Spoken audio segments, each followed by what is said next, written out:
എല്ലാവർക്കും ഇഷ്ടപ്പെടുന്നത് എന്നാൽ അതുപോലെ ഒരുപാട് ഔഷധ ഗുണങ്ങളുള്ളതുമായിട്ടുള്ള ഒരു പഴമാണ് ആത്തച്ചക്ക അല്ലെങ്കിൽ സീതപ്പഴം. നമ്മുടെ വീടുകളിലെല്ലാം സമൃദ്ധമായി വളരുകയൊക്കെ ചെയ്യുന്ന ഇതെങ്ങനെയാണ് പെട്ടെന്നൊന്ന് പഴുപ്പിച്ചെടുക്കാൻ നമുക്ക് നോക്കാം. നല്ല മധുരമായിട്ട് കേട്ടോ, മരത്തിൽ നിന്ന് പഴുക്കുന്ന അതേ മധുരത്തോടു കൂടി. അപ്പോൾ നമുക്ക് വേണ്ട പഴം ഉണ്ടായിട്ടുണ്ട് കേട്ടോ, നല്ല വെയിലായതുകൊണ്ട് തന്നെ. പക്ഷേ മരത്തിൽ വെച്ച് പഴുപ്പിക്കാമെന്ന് ഓർത്തിട്ടുണ്ടെങ്കിൽ ധാരാളം കിളികളൊക്കെ ഉള്ളത് കൊണ്ട് നമുക്കത് കിട്ടില്ല. അതുകൊണ്ട് തന്നെ നമ്മളെന്താണ് അതൊക്കെ പറിച്ച് ഒന്ന് വെച്ചിട്ട് പഴുപ്പിച്ചെടുക്കുകയാണെങ്കിൽ നമുക്ക് അടിപൊളിയാണ് കേട്ടോ. ഒരുപാട് ആത്തച്ചക്കേനെ പറ്റി പറയുകയാണെങ്കിൽ ഒരുപാട് കുട്ടികളുടെ രോഗപ്രതിരോധ ശക്തിക്ക് അത്യുഗ്രനാണ് ഈ ആത്തച്ചക്ക കേട്ടോ. പിന്നെ അസിഡിറ്റിക്ക്, വയറിലെ പുണ്ണ്, പിന്നെ അതുപോലെ തന്നെ ധാരാളം ആൻറ്റി ഓക്സിഡൻസുകളുടെയൊക്കെ കലവറയാണ് അത്. ഇതുപോലെ ഒന്ന് ആത്തച്ചക്ക വെച്ച് കൊടുത്തിട്ട് നമ്മൾ ഉപയോഗിക്കുന്ന അരി തന്നെ മതി. ആ അരി അതിൻ്റെ മേലേക്ക് ഒന്ന് ഇട്ട് കൊടുക്കുക. നമുക്ക് അരി എടുക്കുമ്പോൾ ഒന്ന് ശ്രദ്ധിച്ചെടുത്താൽ മാത്രം മതി കേട്ടോ. ഇതുണ്ട്, ഇതുപോലെ ഒന്ന് മൂടിയിട്ട് ഒരു 7 ദിവസമേ ഞാൻ വെച്ചിട്ടുള്ളൂ.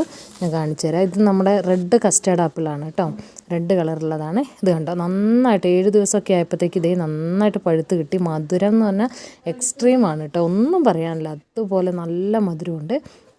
ഇത് കണ്ടില്ലേ, ഇതിനെ ആദ്യം ഇങ്ങനെ എടുത്തതിന് ശേഷം ഇതിനെ ഞെട്ട് ഇതുപോലെ ഒന്ന് ഊരിക്കളയുക. എന്നിട്ട് നമ്മൾ കൈ കൊണ്ട് തന്നെ പൊളിച്ചാൽ മതി. അധികം ബലമൊന്നുമില്ല, കൈ കൊണ്ട് തന്നെ പൊളിച്ചെടുത്താൽ അത്യുഗ്രൻ ടേസ്റ്റാണ് കേട്ടോ. അപ്പോൾ ഇത്രയ്ക്കും എന്താ പറയുക, സർവ്വരോഗ സംഹാരി എന്ന് വേണമെങ്കിൽ പറയാം. അത്യുഗ്രനാണ്. അപ്പോൾ എല്ലാവരും ഒന്ന് ട്രൈ ചെയ്ത് നോക്കുക, അടിപൊളിയാണ്.